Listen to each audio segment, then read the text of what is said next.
Vous êtes bien sûr les bienvenus, mesdames et messieurs, sur notre antenne d'Equinox Télévision avec On dira 30 minutes de retard, bien évidemment, pour votre émission 10-12 le Zénith.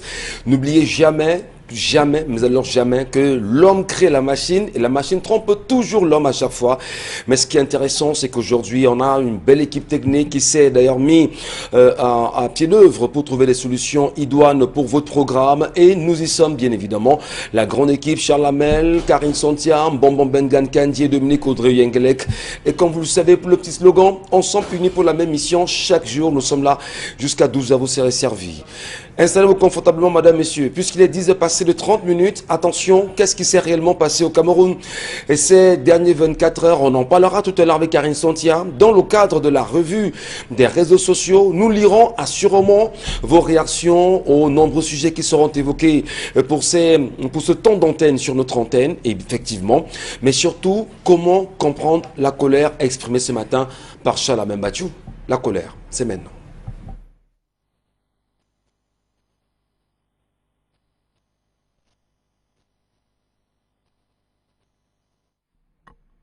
Je m'interroge ce jour sur la question de la répartition du budget d'investissement public dans ce pays. Depuis quelques jours, ça bouillonne sur la toile.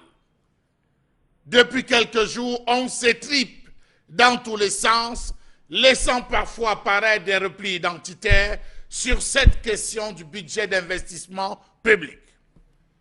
Le budget d'investissement public 2021 a choisi d'accorder la priorité à l'achèvement de la mise en service des grands projets d'infrastructure, la finalisation des programmes spéciaux du gouvernement, CHAN 2021, CAN 2022, plan d'urgence pour l'accélération de la croissance, la mise en œuvre des plans de reconstruction des régions du Nord-Ouest et du Sud-Ouest et de l'extrême Nord, la réalisation préalable à la mise en place de la couverture santé universelle, CSU, et l'accélération de la décentralisation. Sauf que cette priorité pour 2021 a une fois de plus encore énervé certains turiféraires qui pensent qu'on ne devrait plus, après plus de 20 ans, après plus de 20 ans d'annonces, d'effets cosmétiques, reparler encore de finalisation des projets qui ne cessent d'être votés, dont les budgets sont consommés sans aucune réalisation sur le terrain. Comment comprendre que 70% du budget d'investissement 2021 soit encore consacré à l'achèvement d'anciens projets qui avaient reçu les premiers financements consommés? Trop d'interrogations. 70% des ressources prévues dans ce budget seront allouées à la finalisation des projets en cours afin de permettre au Cameroun d'atteindre ses objectifs de croissance et d'émergence. Incroyable. Lorsqu'on attend les réponses à la distraction de près de 3 000 milliards de la CAN 2019. La priorité, nous dit-on, dont il est question ici sera accordée à la poursuite des programmes spéciaux. Pour le Sud, il s'agira de la poursuite des travaux de la phase 2 du projet de construction du port en eau profonde de Kribi et infrastructures connexes, la construction des ouvrages d'évacuation d'énergie du barrage hydroélectrique de Memvele, la construction des lignes de transport d'énergie électrique et Bolova-Kribi et Mbalmayo-Mekin. Cet argent avait déjà été décaissé par une, par deux, par 3 fois avec des promesses d'achèvement. Que s'est-il passé? Quand on ne rend jamais compte, c'est comme ça. À cela s'ajoutent les travaux de bitumage de la route Sanmelima-Ouesso, de la route Mengong-Sanmelima et de la route Ebolova à Komde Kribi. Les travaux de construction de l'autoroute aidée à Kribi ainsi que la construction du lycée classique de Mvombeka, entre autres. Comment comprendre la légèreté avec laquelle se présente le journal des projets qui, de l'avis des spécialistes, aurait dû se présenter en 2 sections. La première section consacrée aux projets dont la vocation est nationale et qui resteront à l'État central, et la seconde aux projets dont la vocation est régionale et qui, à terme, seront transférés aux régions. Non, on a créé une grosse entourloupe, on a fait un melting pot c'est à chacun de pouvoir enlever ce qu'il veut à l'intérieur. Entourloupe encore du système, sinon comment peut-on, dans un budget d'investissement public, placer côte à côte un approvisionnement de table-banc de 400 000 francs CFA à côté d'un barrage de 400 milliards de francs CFA. L'un des projets représente 1 million de fois que de l'autre et ils ne peuvent pas obéir aux mêmes modalités de gestion. Comment comprendre la répartition à tête chercheuse du budget d'investissement public dans ce pays? Comment comprendre cette inégalité qui existe dans cette répartition due à ce flou volontairement inséré? Quel rôle joue exactement le ministre de l'économie, du plan et de l'aménagement du territoire dans ce panier à crabe? Comment comprendre que la région du Sud totalise à elle seule 195 milliards de francs CFA face à la grande région du Nord, extrême Nord, Adamawa, qui totalise à elle seule 171 milliards, soit un différentiel de 24 milliards. Pourtant, la région qui a le plus grand besoin de projets reste celle du Nord. On nous a fait comprendre que le département du Dia et Lobo, pour les citer, rapporte 4 à 6 fois plus que la ville de Douala, qui elle se bat pour collecter, alors que la région du Dia, le département du Dia et Lobo, lui produit. Comment comprendre que dans l'arrondissement de Tokomberi, tous les villages sont dans le BIP, sauf un village qui pourtant a un lycée pauvre en salle de classe et une forte population. Alors que dans un de ces villages voisins, il y a plus de salles de classe que de population. On oblige les enfants à y aller, alors que le budget d'investissement public vise à développer les différentes localités. Comment comprendre que la région du Nord-Ouest totalise 145 milliards contre 162 milliards pour le projet BIP pour le département du Dia et Lobo? Allez parcourir pour vous rendre compte que des salles de classe sont en surnombre dans certaines zones. On ne cesse d'ajouter le cas de l'Ouest et le cas, il faut le dire, de l'Est. Est-ce qu'il y a véritablement des populations? Est-ce que ce journal des projets a véritablement connu une relecture? Dans tous les cas, qui vivra verra au Cameroun. Merci infiniment, Charles Amembachou, pour cette colère exprimée ce matin. Les Camerounais ont-ils compris la réalité autour de la répartition du budget d'investissement public, puisqu'on en parle depuis un petit moment ici au Cameroun? Ça fait problème, grosse polémique autour. Qu'en dites-vous, vous aussi Camerounais?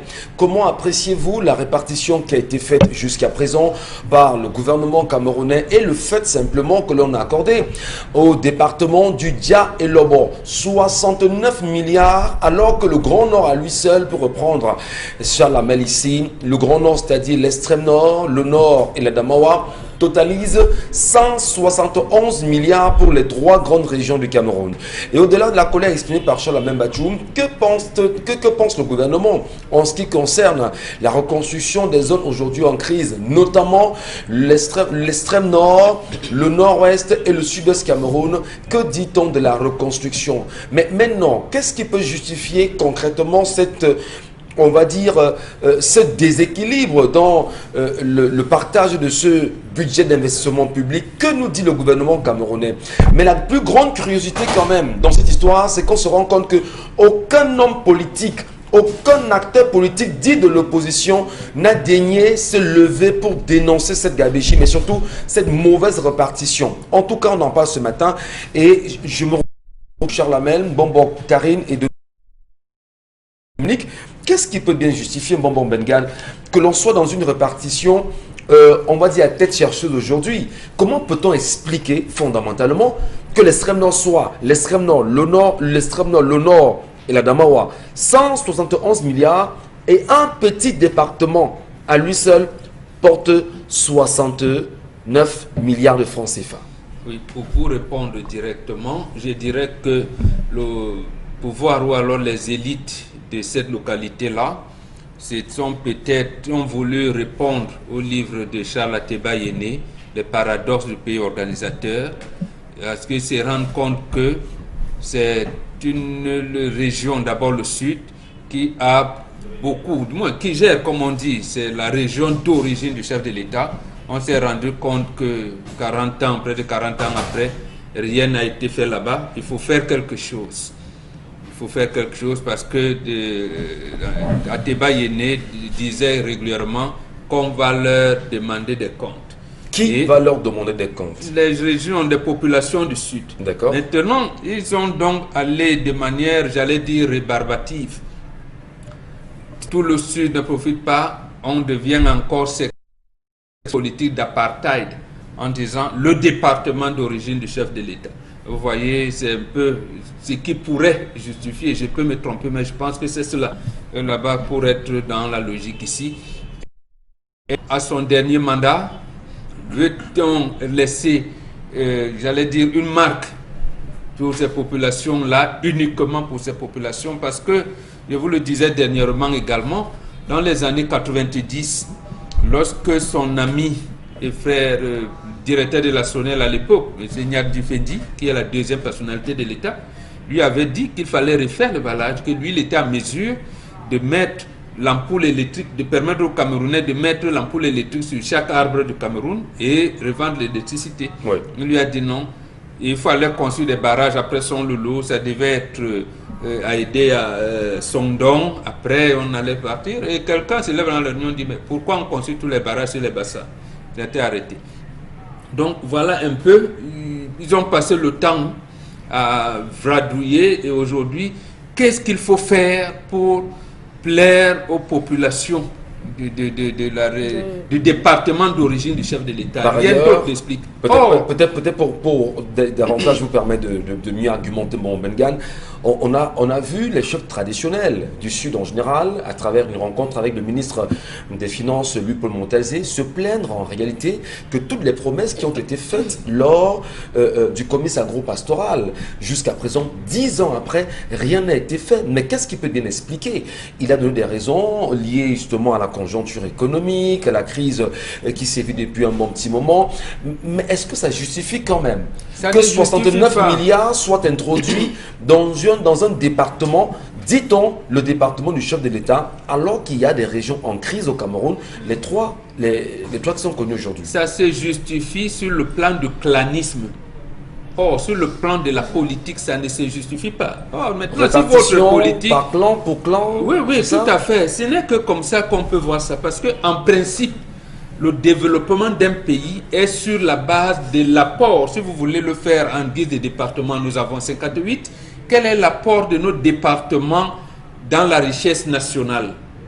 Pour le cas précis, parce que le Cameroun commence par là, pays agricole, la région du sud-ouest est le plus grand bassin de production de cacao. Est-ce qu'on a construit une usine de transformation de cacao dans cette région? Non. Zéro. Zéro. La région du sud-ouest également devait bénéficier d'un port en eau profonde depuis qu'on appelait Limbe Victoria. On l'a ignoré. Éthiquement, donc, on a développé une politique de clanisme. C'est ça qui est donc aujourd'hui au point où les gens se disent, même le barrage de Menvele, en réalité, ce n'était pas prévu. Mais on se rend compte, qu'est-ce que si le président parle maintenant, qu'est-ce qui va rester dans ce... On s'est dit, ce n'est pas comme ça que ça se fait. Et vous voyez donc, à ce moment, lorsque les ressortissants du Grand Nord s'unissent et disent, mais quel est le problème? Nous avons quand même la fille aînée du renouveau. Qu'est-ce qu'elle en fait? Et il vient leur dire que, je pourrais voir dans quelle mesure le barrage de Biriwada pourrait être. Je peux même regarder dans quelle position on peut faire les études pour prolonger la voie ferrée de Ngaoundéré en Djamena. Bon, on m'a même dit à un moment que vous avez de sol fertile. Et regardez comment ça se fait. Ce n'est pas possible. Ça ne se fait pas comme ça. Alors, il a parlé de l'Est. Dans les régions qui avaient écamp placage, ainsi de nombre de choses. Est-ce qu'on a construit une cité sikh en bois dans une localité à l'Est? Non. Donc, c'est le politique du clanisme et justement, ça ne fait que rapporter les rancœurs. Et c'est là où je dis souvent que ce régime provoque les populations. Et c'est les populations camerounaises qui sont à ce mur. Ils ne répondent pas à ces provocations-là. Est-ce que les populations camerounaises comprennent exactement les répartitions qui ont été faites cette année autour du budget d'investissement public?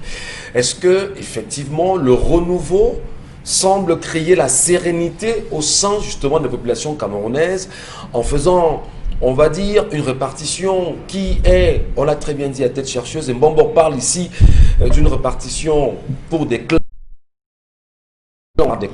en réalité. Mais maintenant, ce qui est quand même curieux, Karine Santia, c'est qu'on a vu au lendemain de la publication de ce budget, ou la cérémonie qui a été initiée à Ibolova récemment par le ministre des Finances, qu'il y a eu des populations dans l'extrême nord, au nord du Cameroun, qui sont levées pour dire, enfin, vous qui êtes au nord, voici comment on gère les 3 grandes régions du Cameroun. Et pourtant, ils vous demandent rapidement de vous désolidariser du RDPC. Est-ce que c'est de leur droit? Bien sûr. C'est de leur droit, bien sûr. Si vous voyez que appartenir à un groupe politique ne vous aide pas dans votre développement, vous pouvez à tout moment démissionner. Ça dépend de vous. Maintenant, il faut que les Camerounais comprennent ce dont on parle, de quoi on est en train de parler. On parle du budget d'investissement public et il s'agit de la formation brute du capital fixe réalisée par les administrations publiques.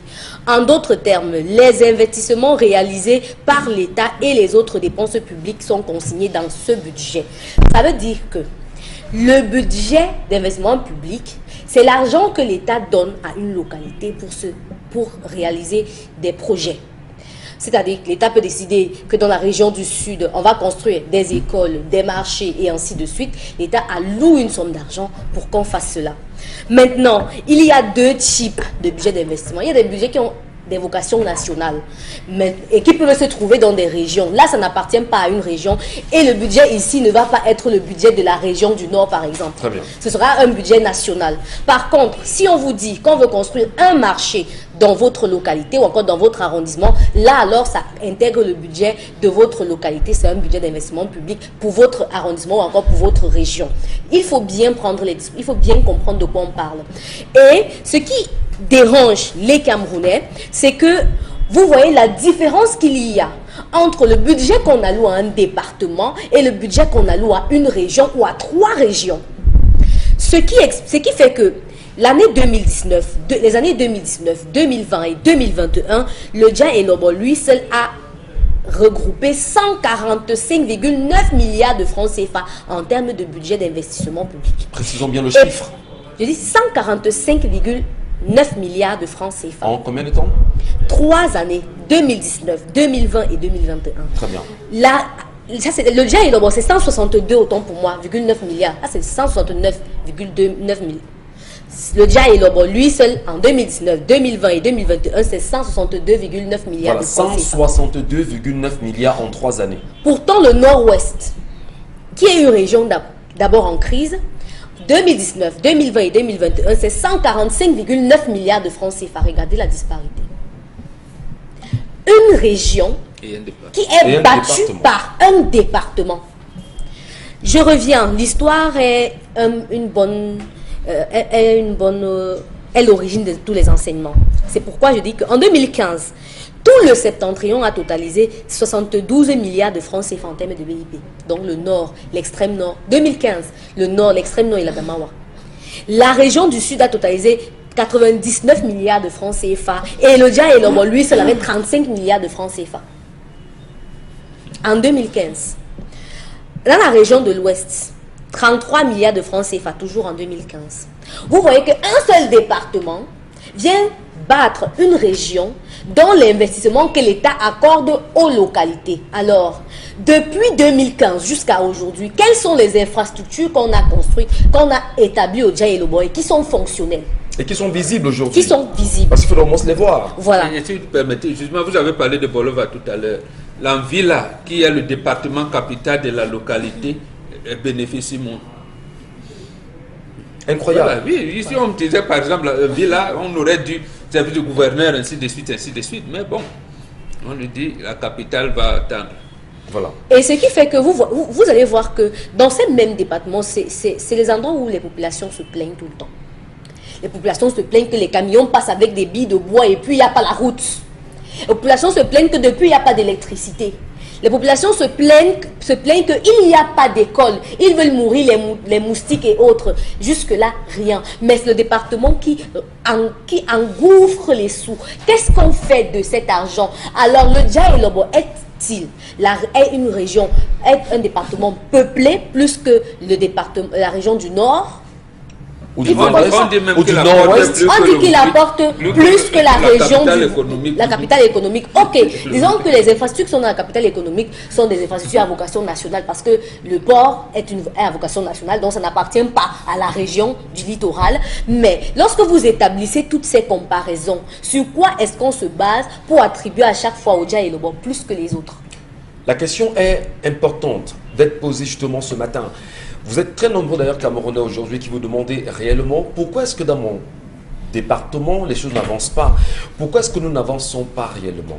Qu'est-ce qui peut justifier aujourd'hui que l'on ficelle des budgets que à la fin justement de l'année ou en fin d'année, on vous dira que le budget a été exécuté, ça veut dire a été consommé effectivement, les projets ne sont pas arrivés à terme. En réalité, qu'est-ce qui peut expliquer cet état de choses? On voudrait bien sûr ce matin que les Camerounais comprennent très bien les manigances, le vol qu'il y a derrière, les trafics en réalité. Dominique Audrey, Monsieur, ça vous interpelle vous aussi cette question, bien cette sûr, colère exprimée ce et j'ai matin? des réponses aux questions que vous avez posées parce que en octobre de l'année dernière, le MINPAT a tenu une réunion justement en préparation du BIP de 2021 et a donné les raisons du non-achèvement du BIP de l'année dernière. Je veux dire que des projets du BIP de l'année dernière. Et il a estimé qu'il y a un problème d'appropriation des différents projets par les exécutifs communaux qui sont nouvellement élus. Oui. Donc ils n'arrivent pas à prendre le train en marche. Et il a également mentionné qu'il n'y a pas une maturation suffisante des différents projets. Donc, on a quand même financé le projet, mais le projet n'était pas suffisamment mature. Donc, forcément, ça a avorté avant même la naissance. Et il a également mentionné qu'il y a l'abandon des chantiers à raison du non-paiement. Des non-paiements. Et à côté de ça, il a dit qu'il y avait la standardisation des coûts au niveau des projets et qu'on n'avait pas tenu compte des réalités locales avant de dire que, par exemple, pour mettre une borne fontaine au nord, il faut, par exemple, je dis n'importe quoi, 10 000. Et pourtant, à Douala, on met, par exemple, à 15 000. Donc, on n'a pas tenu compte de sa conséquence. On a donné de l'argent, mais le projet n'a pas pu être fait. Conséquence, l'année qui vient, il va falloir redonner de l'argent, cette fois-ci en tenant compte de ça. C'est un peu tiré par les cheveux, c'est tellement incongru. Au-delà de ce que vous dites, une question c'est bête. pour justifier. Non, mais une question bête, stupide en réalité, c'est que on a quand même les questions orales au sein du Parlement aujourd'hui. Ce qui est la grande curiosité, c'est que nos parlementaires ne posent pas des questions justement qui font référence à la justification de ces budgets. Mais quand même, est-ce qu'à un moment donné, c'est pas de nature, comme on l'a très bien dit, à provoquer les Camerounais, à les énerver et que les comptes soient que l'on leur rende compte quand même? Non, ils ont fini d'être énervés, ils ont vaqué chacun à leur occupation, d'autres sont allés sur leur moto, d'autres sont allés vendre la tomate, ils ont fini d'être énervés. Vous avez vu que ça leur a fait quoi? Rien du tout. Bomboka parlait de clanisme, mais à côté de ça, moi je dirais qu'il y a une sorte de favoritisme. Lorsque vous parlez avec quelqu'un qui est nouvellement élu à un poste ou bien à une certaine responsabilité, la personne a tendance à vous dire que comme je suis arrivé là, il faut d'abord que je m'apprête pour quand je ne serai plus là. Mais aujourd'hui, ce qu'on est en train d'observer, c'est que la région, la localité ou bien le secteur, le petit village du Cameroun qui bénéficie de tout aujourd'hui, c'est une sorte de préparation de l'après, de la retraite. La maison du village, on peut dire ça comme ça. Lorsque je vais rentrer, il faudrait que j'ai de l'électricité, il faudrait qu'il puisse avoir des écoles, il faudrait qu'il puisse avoir un hôpital qui soit prêt à m'accueillir si jamais j'ai un bobo. Maintenant, le reste, pendant quasiment 40 ans, rien n'a été fait. Donc, on commence d'abord par favoriser notre environnement immédiat. Lorsque ce sera fait là-bas, peut-être on verra si au nord, on pourra effectivement donner quelque chose. Moi, je me suis intéressée à un détail, à l'une des raisons du non-achèvement, de la non-réalisation des projets du BIP de 2020. Et on nous a mentionné qu'il n'y avait pas les projets n'étaient pas suffisamment matures pour être menés à terme. Qui décide des projets? Et comment est-ce qu'on en décide? Mais attendez, comment on dit le projet n'est pas mature? Mais on a financé. Non. Voilà, non, mais est-ce que les projets ont besoin de la provende pour être... Pour avoir de maturité. Oui. Pour arriver à maturité, il faut de l'engrais. Pour les projets, mais c'est les cerveaux des gens qui rédige Oui. en fonction d'un canevas donné. Une question qui est posée par Dominique Oui. Audrey, très intéressante justement. Oui. Qui décide des Il a- projets? Et comment est-ce que ça Et se comment fait? est-ce que ça Parce se fait justement pour qu'on arrive à voter le budget alloué à ces C'est le projets? ministère du projet plan, par en nature. principe, qui apporte De les l'économie premières du plan et la moutures. mise et de Alors, l'aménagement justement du que territoire. c'est projet. tellement bien huilé qu'au niveau du plan, Il n'est pas au niveau du ministère du plan, c'est tellement bien huilé qu'on a ficelé le projet, on a budgétisé le projet et on soumet justement ces projets à, je vais dire, au département, aux communautés. Et maintenant, il faut les rendre exécutables.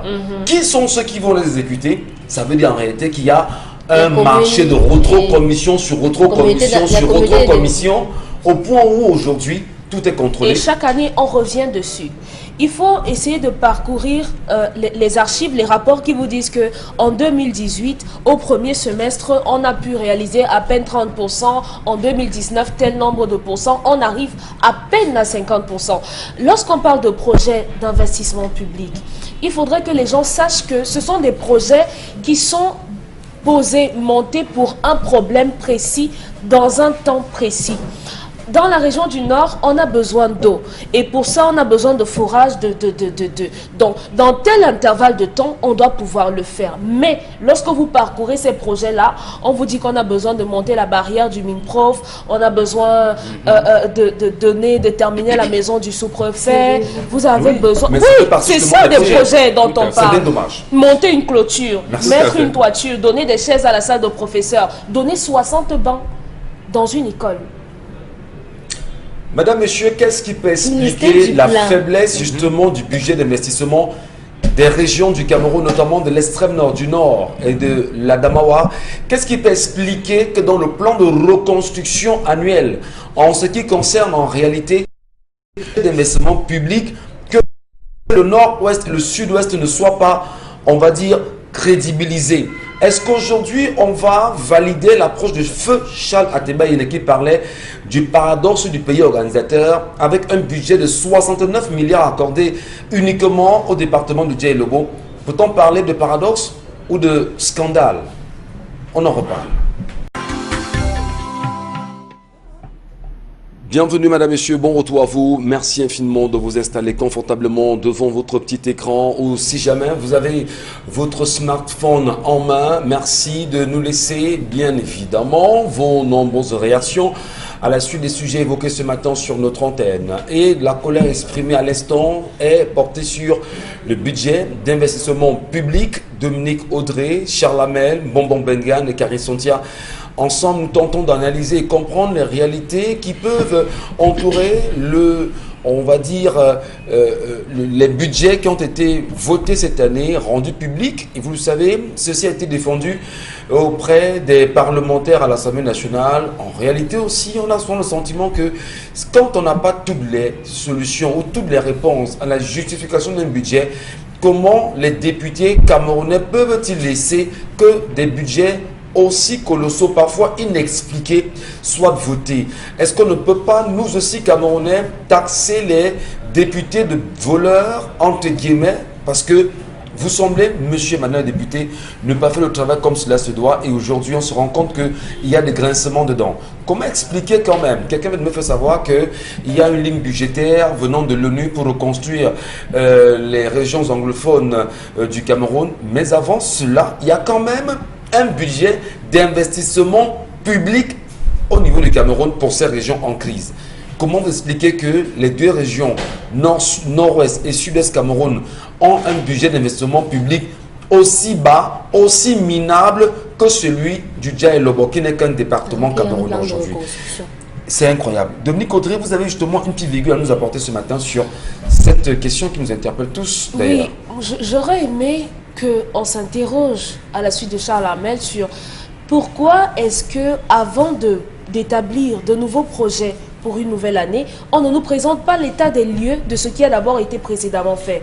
Pourquoi on ne nous dit pas, oui, une sorte d'audit, qu'est-ce qui a été fait au cours de l'année, l'argent investi, ce qu'il en reste, pour savoir, parce que si on doit être en 2021 à continuer de financer les projets qui datent de plusieurs années avant, alors qu'ils avaient déjà reçu un financement. Il faudrait qu'on sache logiquement où est passé l'argent, où en est le projet.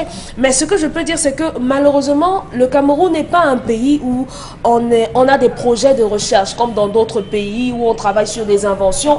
Nous, on est un pays de réhabilitation, de réaménagement, de restauration, et c'est tout. Malheureusement, et des urgences. Et des urgences. Donc, et on ne peut pas, malheureusement, se projeter dans la durée et innover. Conséquence, on est toujours en train de sortir de l'argent à monter des barrières. En 2018, au premier semestre, on nous a dit qu'on avait réalisé 38% du BIP. En 2019, on était à 42%. En 2019, ils nous ont dit que c'est à cause du corona qu'on n'a pas pu atteindre les objectifs. Oui. En 2020, 17%.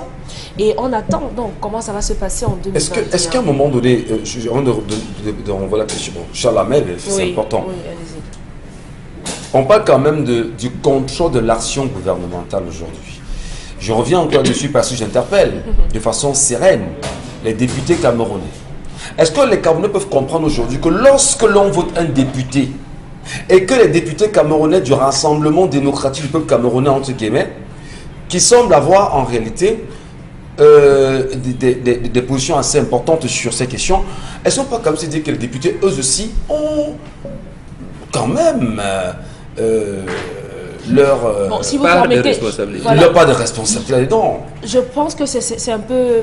On devrait tout de même dire que à côté, parmi ces députés, il y a M. Nietzsche qui est déjà sur un autre front, qui est sur le front du Covid, et peut-être interpeller les autres, parce que ça va faire comme s'ils ne font rien. Si vous permettez, Donc, Dominique Audrey a développé en quelques secondes, a développé quelque chose de fondamental là tout à l'heure, de très important. Lorsqu'on était, par rapport au bilan exercé, lorsqu'on était dans les plans quinquennaux, justement, ça se faisait automatiquement. On vous dit par exemple, le troisième plan, on met un certain nombre de choses, on vous dit on va créer le FODER, un fonds pour les laitiers, Lorsque ça n'a pas été réalisé, on vous dit c'était par rapport à la sécheresse qui s'est abattue dans le nord, la région du nord à l'époque, et on va donc commencer maintenant avec l'avancée du désert dans l'opération Sahel vert pour limiter la progression du désert. Et on a vu comment la commission du bassin du lac a travaillé, comment on commençait à planter les arbres, c'était visible. Donc à chaque moment, on devait le faire. Maintenant, on nous amène dans le budget programme. On a dit ce sera 3 ans. Qu'est-ce qu'on a mis dans le budget programme donc? Et effectivement, c'est à ce moment qu'on doit savoir. Mais ici, on est venu dans les politiques d'urgence. Même à l'hôpital, puisque l'urgence, c'est le terme de l'hôpital. Oui. Bon, on peut donc sortir des urgences pour aller à l'hospitalisation normale. Et prévoir que la sortie de l'hôpital. Ou alors, si vous êtes en urgence, peut-être le cas n'a pas été grave, vous sortez d'un accident, on dit, oui, il était en urgence, il est rentré à la maison parce que la pathologie qui l'a amené à l'hôpital a été contenue et résorbée et tout ça. Voilà, effectivement, donc, on n'a pas... On dit, le projet n'était pas arrivé à maturité. Et comment le projet arrive à maturité? C'est bien le cerveau des gens qui se réunissent pour rédiger. Il ne faut pas mettre l'engrais pour le projet ou la provendre. Le projet ne se nourrissent pas de provendre. Maintenant, les députés, justement, les dispositions de la Constitution, j'allais dire, limitent l'action des députés. Ouais. Alors, on dit, c'est ce que le gouvernement prévoit qui est priorité. Il devrait donc faire maintenant profiter au moins de ces 3 choses. Vous avez parlé des questions orales, dont le contrôle de l'action gouvernementale. Mais même là, vous envoyez votre questionnaire au ministre. Il va répondre quand il voudra. Donc, il vous est interdit d'embarrasser le ministre. Incroyable. Voilà. Les commissions parlementaires pour voir, comme disait Dominique Audrey, est-ce que la route même là, que s'est passé en Memvele? On construit un barrage, on oublie de le raccorder au réseau national. Et après, les lignes, on vous dit le transport de 180 qu'on a réduit à 80. Bon, c'est quoi? Les députés ne composent pas une commission parlementaire pour aller regarder ce qui se passe. Merci beaucoup, Moro Mengan. Merci à vous, madame, monsieur, de nous rester présents sur Equinox Télévision 10-12. Le Zénith se poursuit. L'actualité bouge également au Cameroun aujourd'hui. Et vous le savez, nous sommes pratiquement investis dans le CHAN concernant ce championnat d'Afrique des Nations. Dans quelles conditions les Camerounais attendent-ils cette compétition qui va se jouer au Cameroun dans 48 heures environ? Et quels sont les stades qui seront choisis par plein de Camerounais pour pouvoir regarder les différents matchs qui seront joués? Il se dit quand même aujourd'hui que le stade de Japoma serait l'un des stades les plus prisés par les Camerounais et que beaucoup, même s'il y a des mesures barrières qui sont édictées et qui seront respectées, voudraient bien prendre une place au stade Japoma pour vivre au moins une compétition, du moins un des matchs. Alors, comment vous, Camerounais, vous appréciez l'organisation du CHAN aujourd'hui? Avez-vous le sentiment que c'est de nature à faire vraiment vivre le Cameroun dans une vraie fête de football? Et quelles sont les priorités que l'État a mis en place pour vous permettre à vous, Camerounais, d'en jouir pratiquement? Charles Battu, on en reparlera dans un instant, mais surtout Karine Santia, nous allons prendre les messages de nos téléspectateurs. Le peuple camerounais est en train de lire sur la peau du caméléon pour avoir été lâche pendant 7 élections présidentielles. Ousseini Beye. Les Camerounais vont se plaindre sur Facebook et après aller au bar et à l'auberge. Ngassa Rouvier. Le Parlement camerounais n'est qu'une chambre d'enregistrement et d'applaudissements d'honorables. Voilà. Chez les Bassa, il y a la Sanaga maritime et le Nyon et Kélé. Beaucoup de fleuves et rivières. Suivez mon regard à Lucam et Tessera. Nikongo NG. Vous voulez comprendre quoi? Un pays où tu établis ta CNI après des tracasseries. Le jour où tu dois retirer, tu regardes la date, c'est déjà périmé. Non, pas quand même périmé. Une durée de 10 ans. On a déjà consommé 3 ans. C'est pas périmé. Mais c'est quand même vrai qu'il y a des Camerounais qui ont eu la chance, enfin, de retirer leur carte nationale d'identité dans certains commissariats. Et d'aucuns nous ont d'ailleurs montré des images qui circulent sur les réseaux sociaux, comme quoi on a établi la carte d'identité depuis 2018, et ce n'est qu'en 2020 en 2021 qu'il obtient sa carte. 3 ans en réalité. 3 ans de perdu. Il y en a qui ont eu la carte établie depuis 2018 et c'est en 2021, 2019 également. Vous avez utilisé votre carte pendant 2 ans. Donc vous avez 8 ans de vie pour cette carte-là. Si jamais vous la tenez. Mon Dieu, imaginez que vous la perdez. Voilà. Pourquoi voulez-vous chercher loin? Le père après de sa retraite. C'est pour cela que les autres régions sont délaissées. Quand il était plus jeune. C'était quoi? Quand il était plus jeune, bonbon. Il était plus jeune, c'était la même chose. Parce que c'est lui quand même qui avait dit à Eric Tindje, on lui a posé la question de savoir, mais le FOGAP, l'argent, vous avez donné les preuves, il dit qu'il n'avait pas de preuves. Vous vous posez encore des questions. Vous n'avez donc pas écouté le chef Sokoudjou. Il vous faut encore un dessin. Jean-Bénin Tetmen, fidéliste station qui dit, for how long those in power have been budgeting like that but no development to show for? Lime is the deepest seaport. It's natural, but just because it is in the English region, they can't develop it. The Minister of Finance should be able to explain the disparity in budgeting to the population of Cameroon. It happens we are here for you guys, but okay. Le plan de reconstruction du Nozo est sur une ligne budgétaire différente. C'est un fonds spécial qui participe. Émile NG qui écrit. Un autre message. Quand le patron s'en fiche de son peuple, vous voulez que les exécutifs soient différents? Un autre message. Quand les députés du Grand Nord RDPC valident ce budget à la con, ils ont la tête haute. C'est pas possible ce niveau d'envoûtement. Marie-Pascale Mbongo. Camerounais, il faut arrêter la sorcellerie et aller dans la rue. On va lire ce message-là.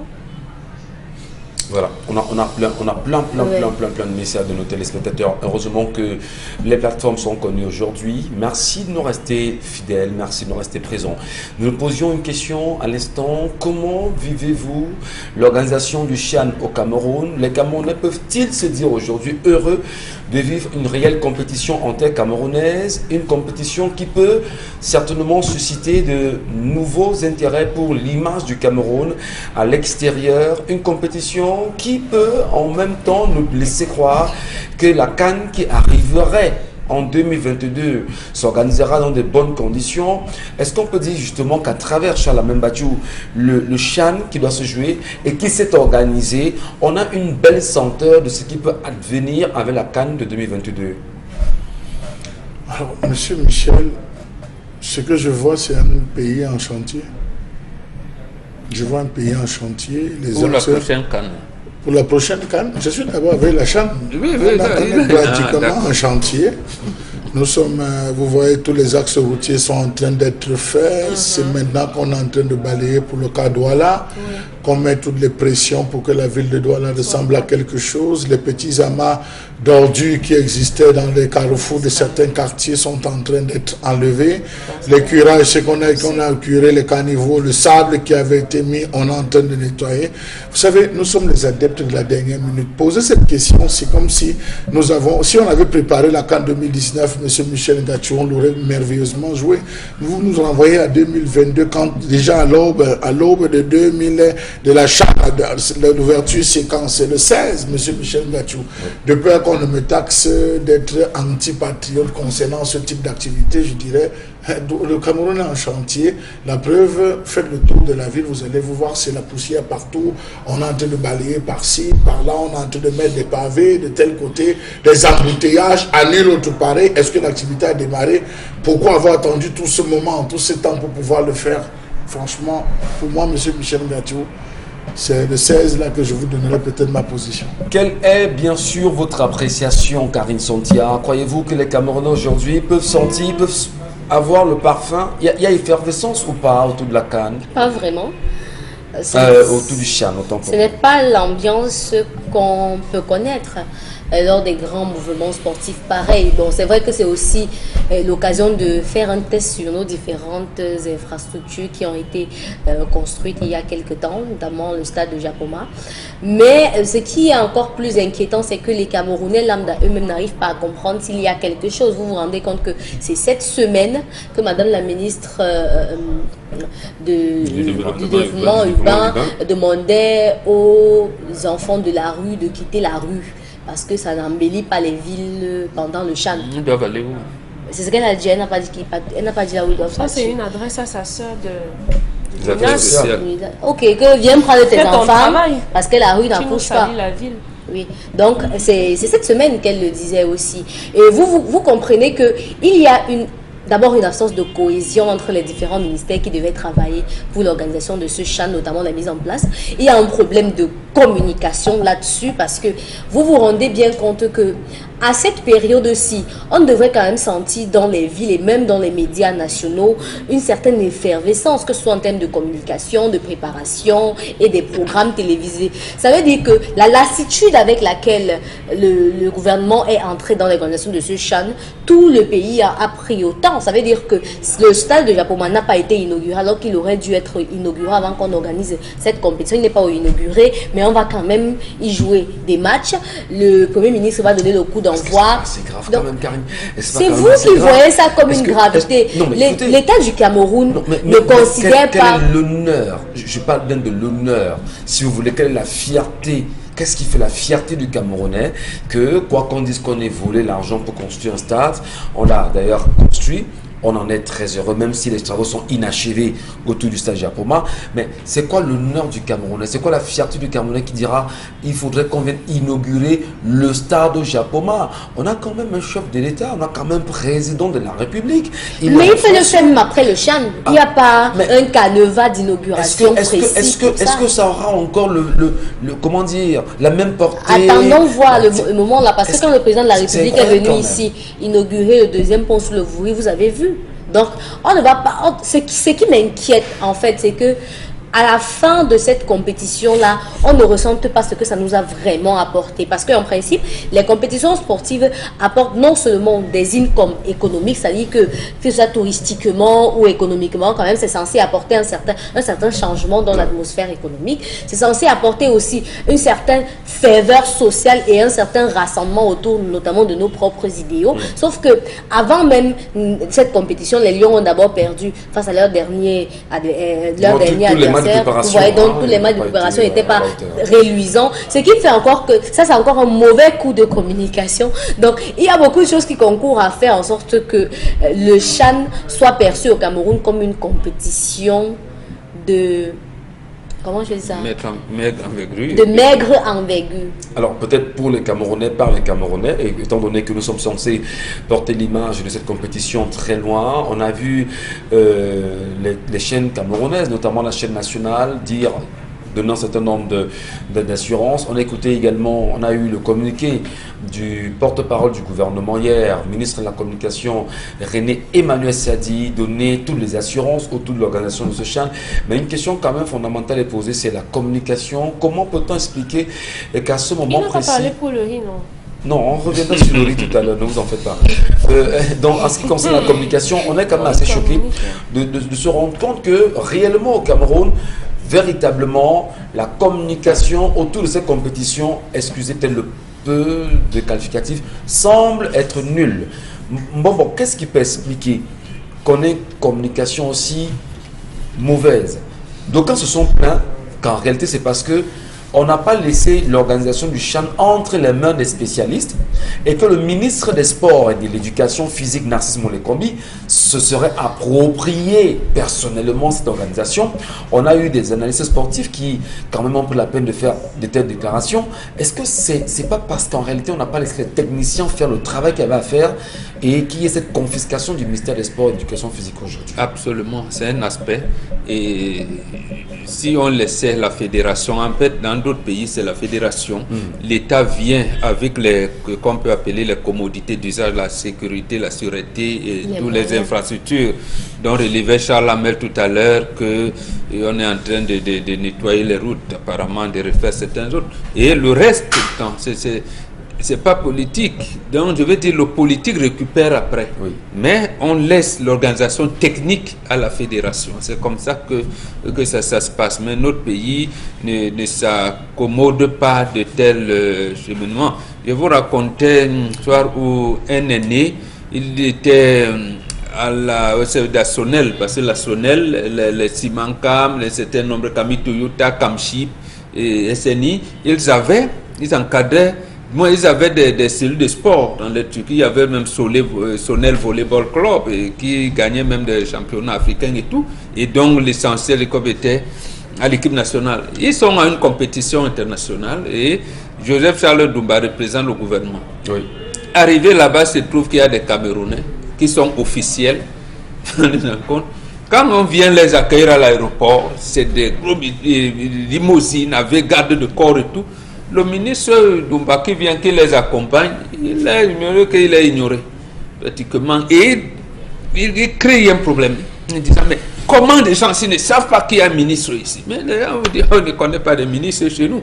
Il y a des officiels qui encadrent ces joueurs-là. Donc, c'est comme ça que ça se passe. Donc, il oublie qu'on est là dans un autre champ. Et nous sommes habitués à ça. L'autre chose qui justifie, n'oublions pas quand même qu'il y aura une poule dans le sud-ouest.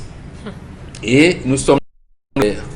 Vous avez comme entendu d'abord deux communications à propos. D'abord le ministre en charge de la Défense et le porte-parole du gouvernement pour donner les assurances qu'il faut y aller, il faudra jouer, il n'y aura pas de problème. L'État va déployer les moyens pour qu'il n'y ait pas de problème là-bas, notamment dans les hôtels qu'on a réquisitionnés et les stades d'entraînement à Buea avec les matchs qui vont se jouer à Limbé. Mais bon, est-ce que le déploiement sera encore au niveau des quartiers, par exemple, lorsque les gens iront au stade, lorsqu'ils vont discuter des rencontres au quartier et seront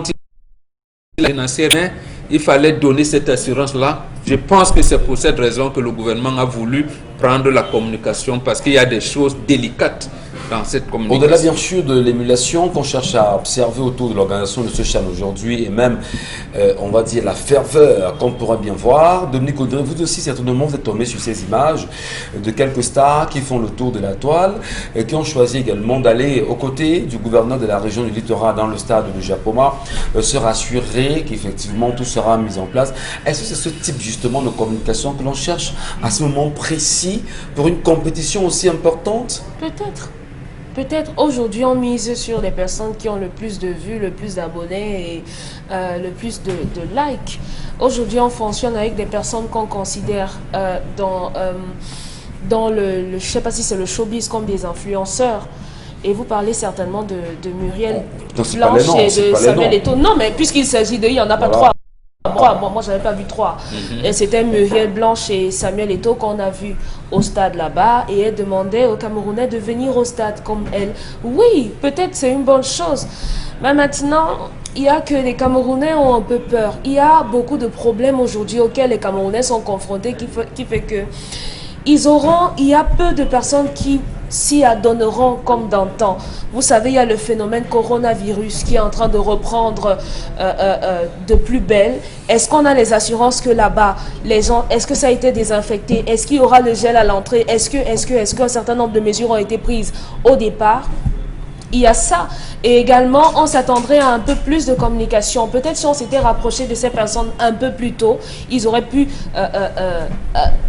ameuter les gens, alerter les gens et les inciter à participer. Mais de façon globale, on peut dire qu'aujourd'hui, et par rapport à ce que Charles Hamel disait, le Cameroun présente l'image de cette femme au foyer ou à la maison qui, lorsqu'elle balaie, elle envoie la saleté sous le tapis et elle recouvre. Quand elle sait que les gens sont au portail en train de venir chez elle. Et après, ça finit par empester dans la maison. C'est bien dommage. C'est bien dommage. Et puis en même temps, on va le dire, les compétitions commenceront le 16 janvier prochain. Quand vous dites le 16, on risque de passer que c'est loin. Dans 2 jours. C'est dans 2 jours. Bon, voilà. Le 16 janvier, donc c'est dans 48 heures en réalité. Voilà, on verra ce que ça donnera en même temps. Sortez couvert. Qui finalement a mangé le riz d'Orca?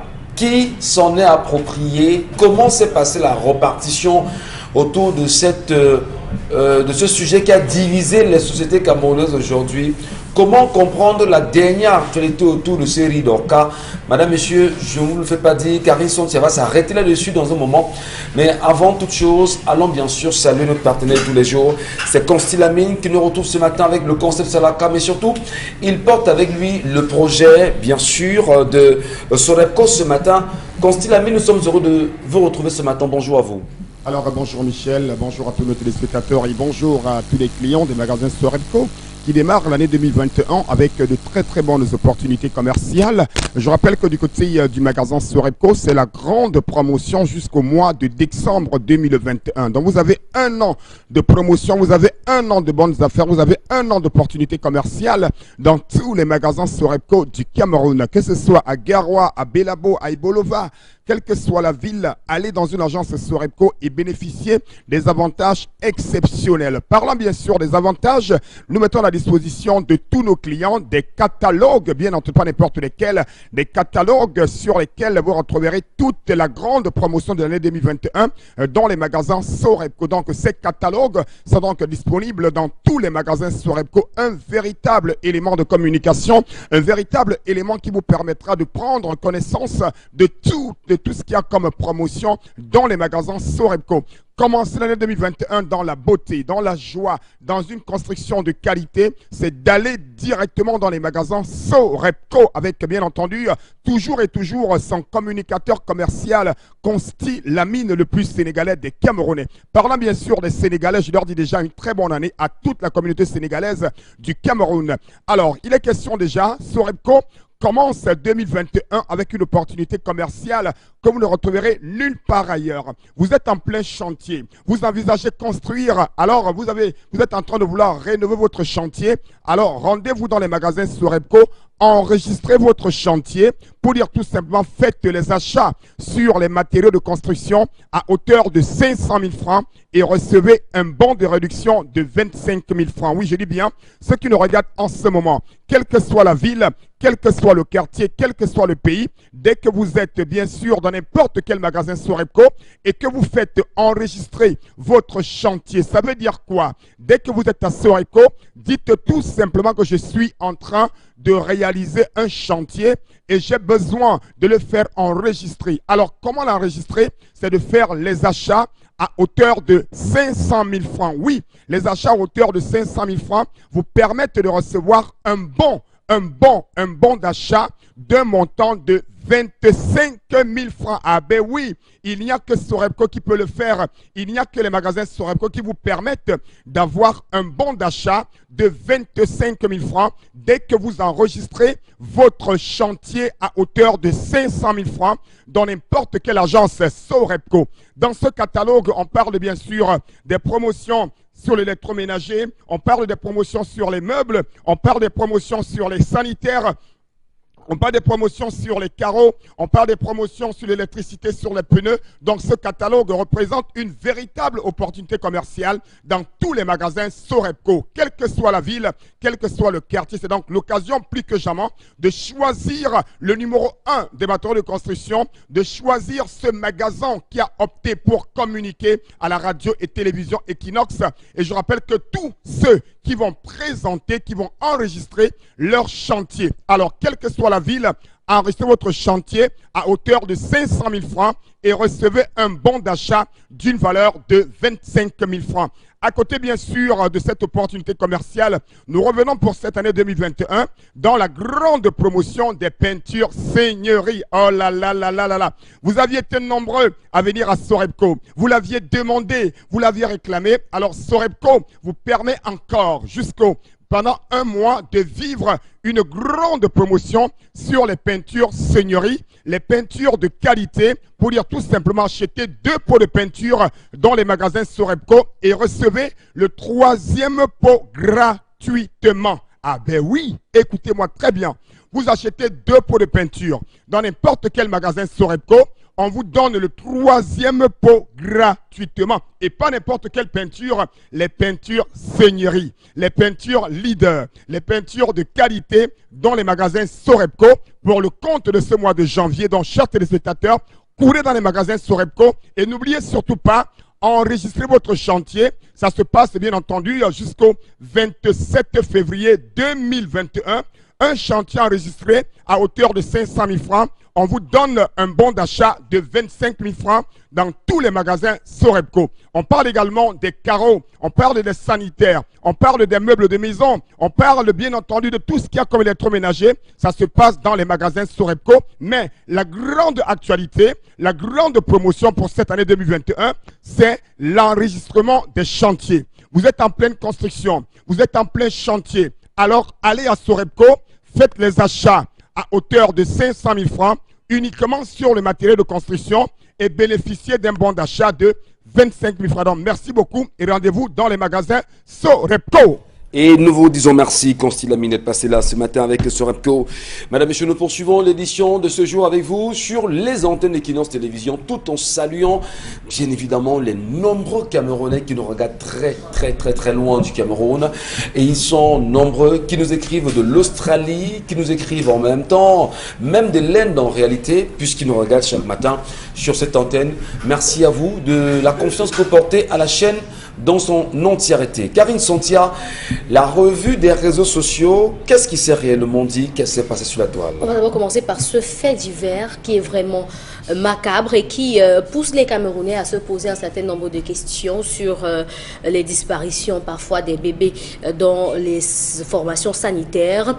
Et on va dire que sur renseignement, la compagnie de gendarmerie de Yaoundé 3, en collaboration avec la brigade de gendarmerie d'Odza, a interpellé le 12 janvier 2021 6 présumés trafiquants de nourrissons organisés en bande criminelle, négociateurs, acheteuses, vendeuses et berceuses. L'opération menée menée a permis de récupérer 4 nourrissons âgés de 2 jours à 6 mois qui ont été conduits à la fondation Chantal Biya pour une prise en charge. Et les suspects ont révélé que les prix des enfants allaient de 1 à 3 millions de francs CFA. Seulement.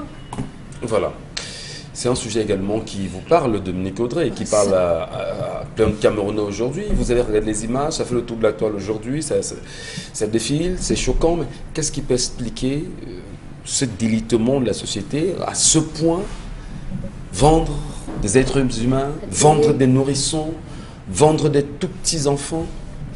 Qu'est-ce qui peut bien se passer dans les têtes des Camerounais? Pour ça, je ne pense pas, pour ce délit, ce crime-là, je ne pense pas qu'il puisse avoir une raison.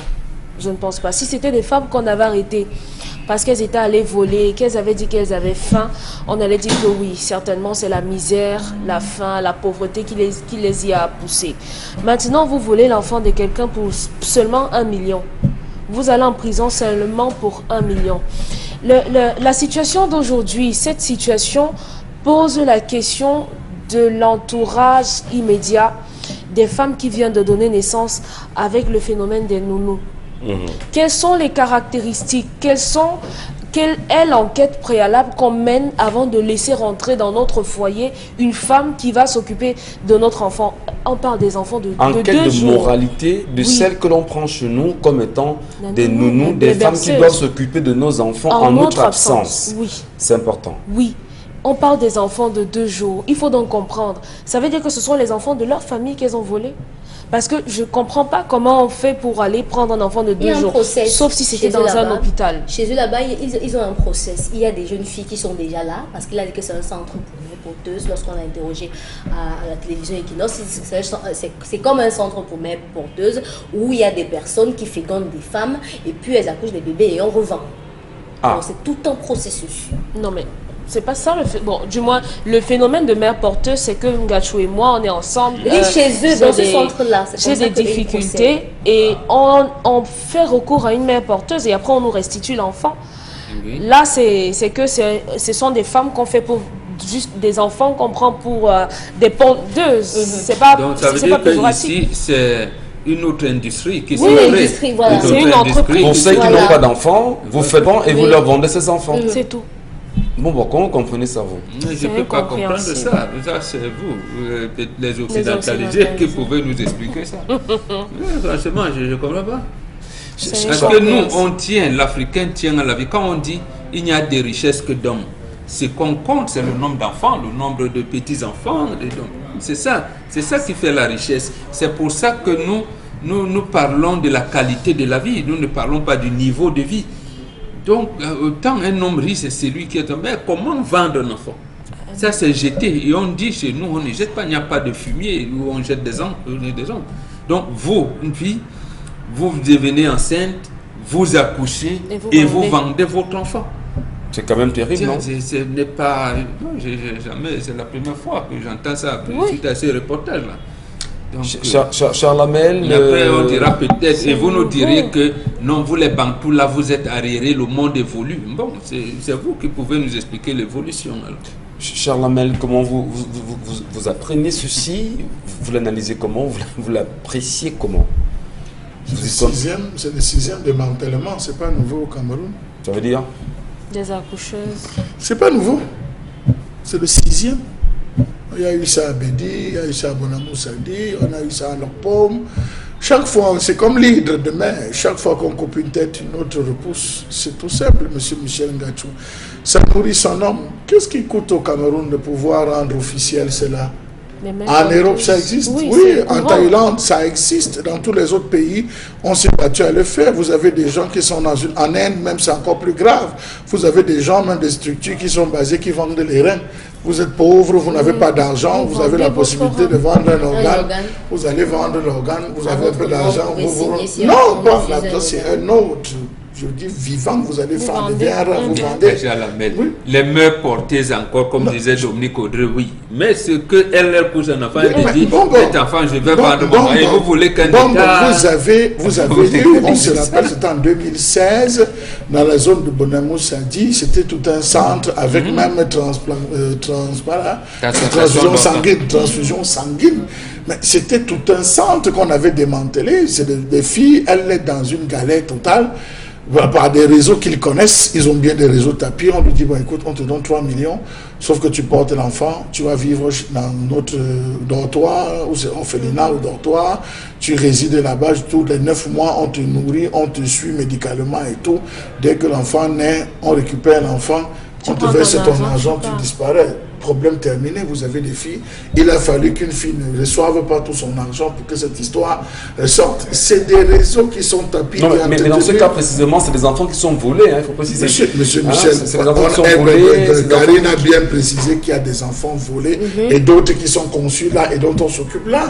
Donc vous allez voler combien dans combien d'hôpitaux? C'est une grosse chaîne qu'on ne s'arrête pas à interpeller uniquement, monsieur Michel Ngatiou, les personnes qu'on a. Il faut qu'on aille dans les hôpitaux, Non, mais ils sont en exploitation. Oui, peut-être qu'ils vont permettre de qu'on remonter prenne ces sages-femmes qui font ce business, qui sont plongées, qu'on voit les majors, on les gynécologues, qu'on les récupère et qu'on attaque les donneurs, les payeurs, les commanditaires.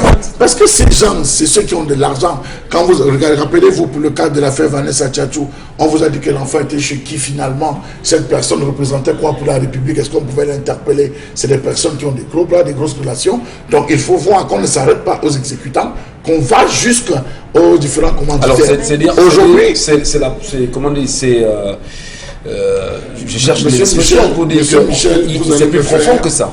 Vous allez me faire oublier concernant les cas de Mimboman, des trafics des organes humains à Mimboman, en Colbison et tout, vous vous rappelez, Bombok, jusqu'à ce jour, on avait promis de donner la liste des commanditaires. On n'a jamais donné la liste des commanditaires, c'est plutôt les exécutants qu'on a gardés. Donc, ça ne sert à rien, monsieur Michel Ngatiou, de laisser ceux qui entretiennent la chaîne, qui permettent à la chaîne de se reconstituer.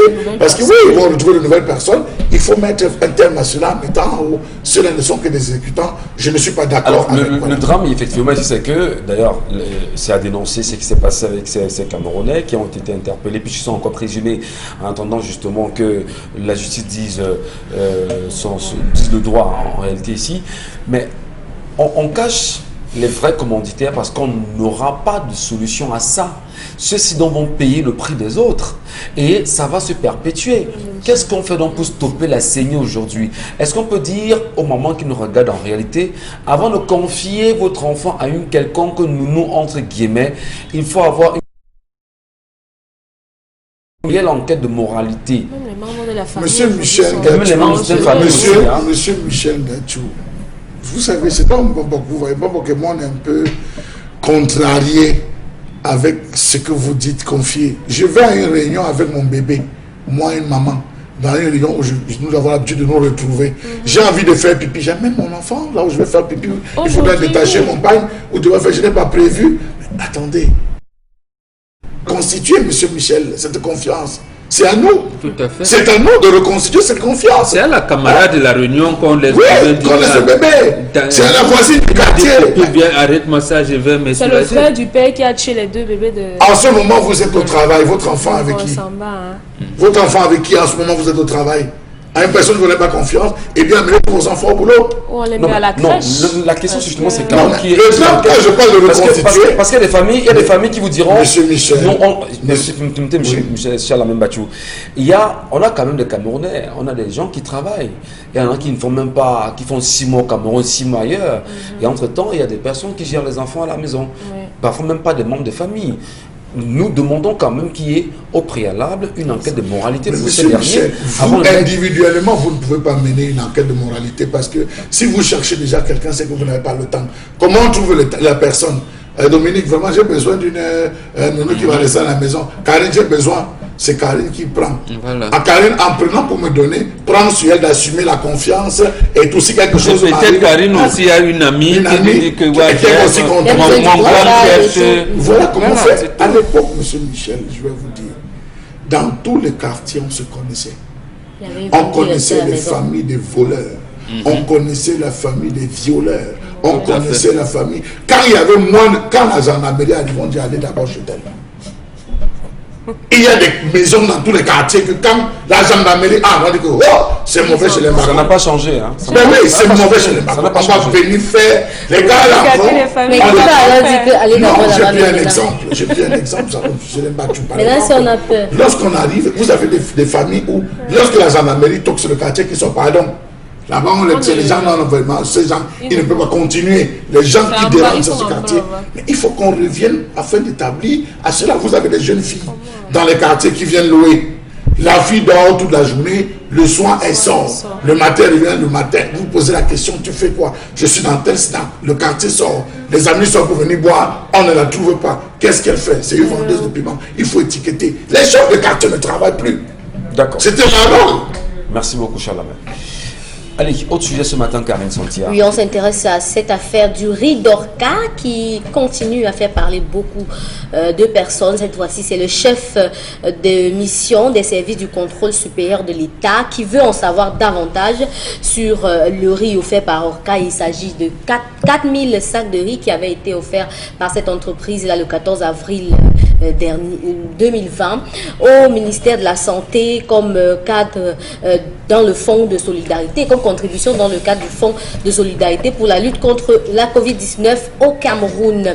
Et cette fois-ci, le CONSUPE veut savoir comment est-ce que cela a été remis, c'est-à-dire comment est les dénominations exactes, la quantification, les précisions sur la nature des produits qui ont été remis et même les documents attestant la réception des dits dons par les services bénéficiaires. Donc voilà tout ce que le CONSUPE veut savoir. Ça, c'est dans le cadre de l'enquête qui a été instruite au CONSUPE par le président de la République. Alors justement, on est comment on se demander aujourd'hui, est-ce que c'est pas une diversion? Moi, la question, je la posais ce matin, nous étions à la radio, je la repose encore ici, Dominique Audrey. Ne pensez-vous pas que, d'accord, on a déjà une enquête qui est ouverte autour de la gestion des fonds Covid-19. Bon, que l'on relance l'appel autour du patron d'Orca pour qu'il justifie, etc. Mais c'est connu de tout le monde qu'il a remis le riz et le ministre de la Santé publique justement a validé avoir reçu ce riz.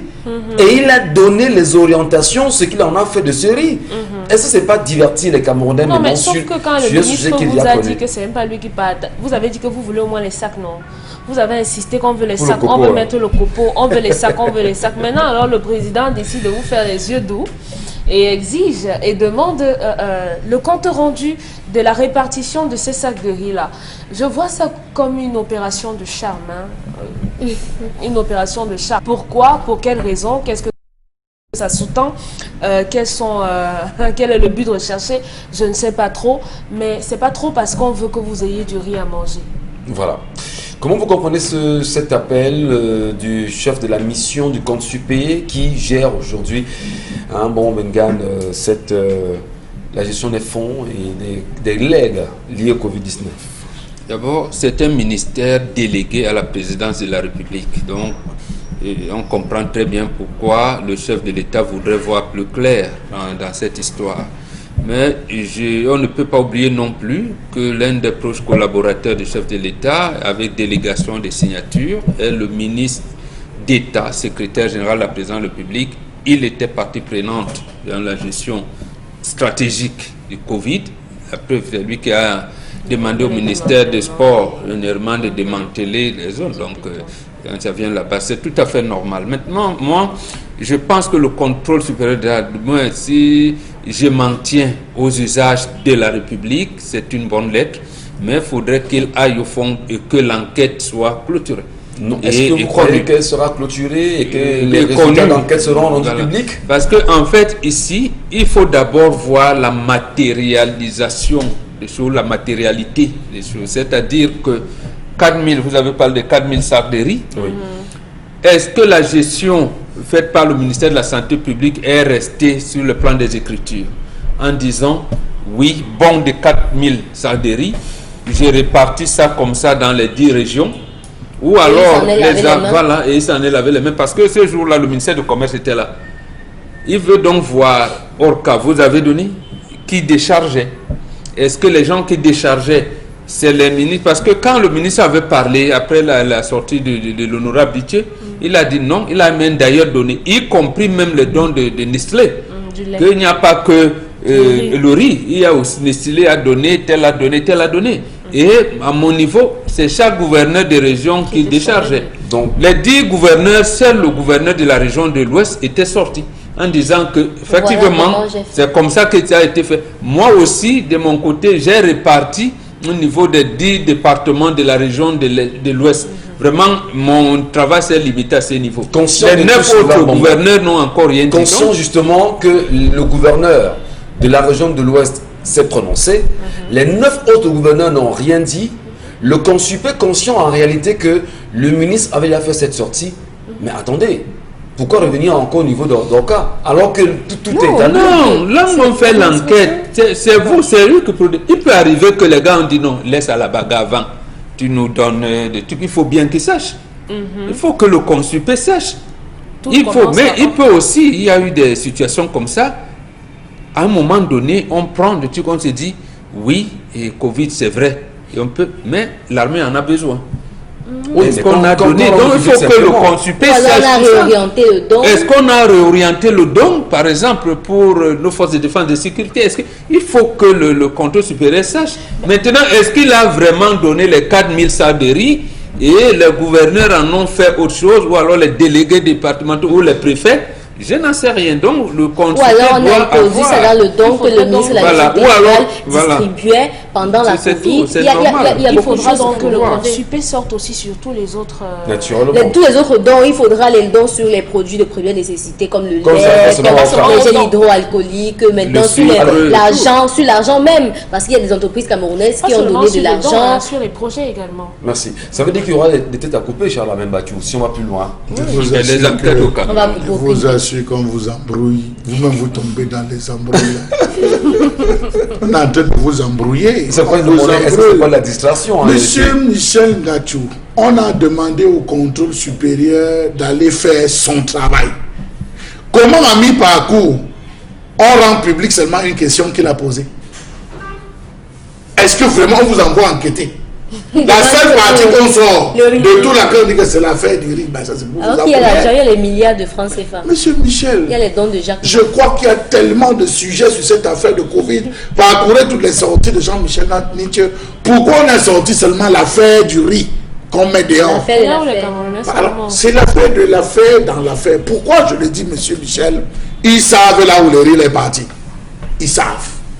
Mais comment faire pour diluer? Bon, on dit on les donne un petit biscuit pour montrer qu'on travaille. On envoie un petit biscuit. Sur la toile. Quand on finit, terminé, affaire dossier, le dossier a été transmis au chef de l'État. Vous aurez encore quoi à dire? Oui. Vous n'aurez plus rien à dire. Ce n'est pas.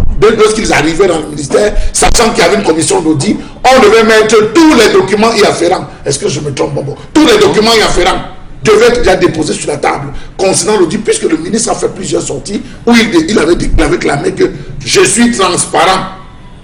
Les documents, Jean-Michel dit, tu viens me retrouver, je te donne tous les documents. S'il y a des zones d'ombre, je vais compléter. Tout est à ma possession.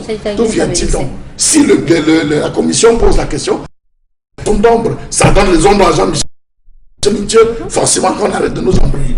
Merci beaucoup Charles Abel, merci à vous. Nous rappelons que ce matin très tôt, alors qu'il s'est déplacé pour la radio, puisqu'il y est tous les matins entre 6h et 9h sur Radio Equinox, c'est Mbonbon Bengan, ici présent, qui a perdu son téléphone dans un taxi, téléphone de marque Smack, tombé dans un taxi à Ndokoti, le taxi qu'il a apporté, Spark, tombé dans un taxi exactement au lieu d'Indokoti, et Mbonbon Bengan qui a pris vraiment celui qui aurait pris ce téléphone, de prendre la peine de venir le déposer à la guérite de la maison de la radio. On a quand même précisé que dès que le téléphone est tombé, il arrive à la radio, nous appelons, ça ne passait plus.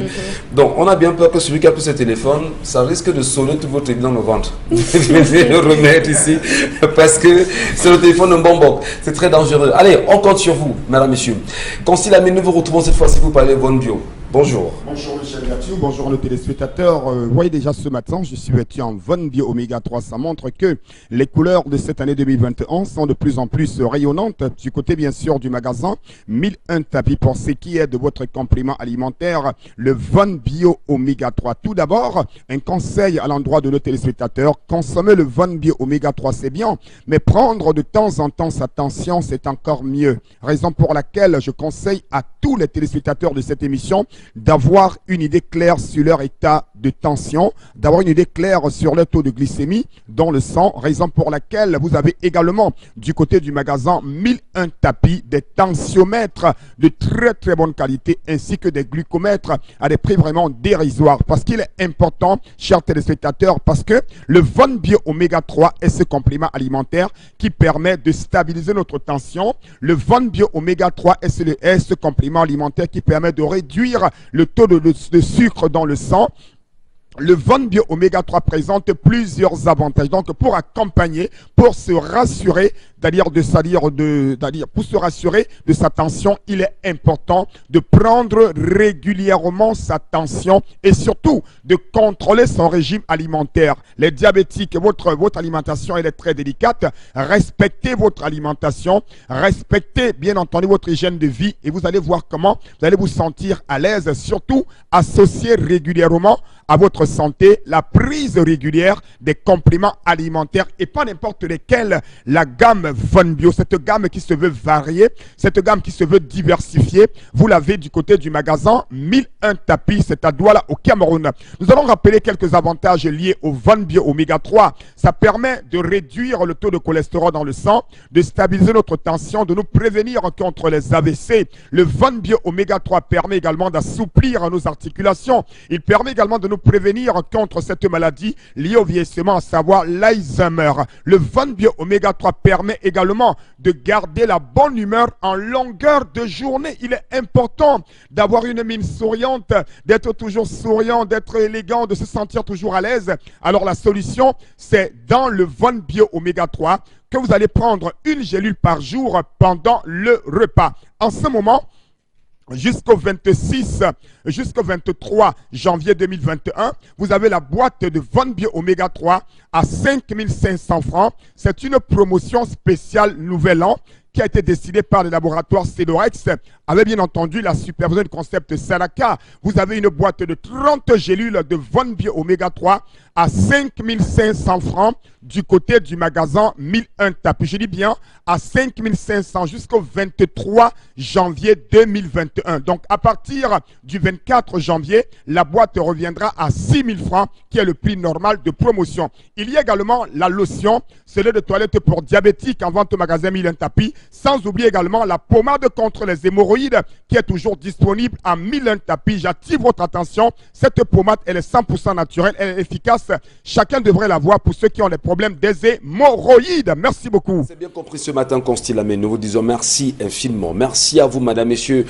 La belle appellation, le rappel, faites de la politique, sinon la politique va vous faire. Au pire des cas, la politique va vous broyer.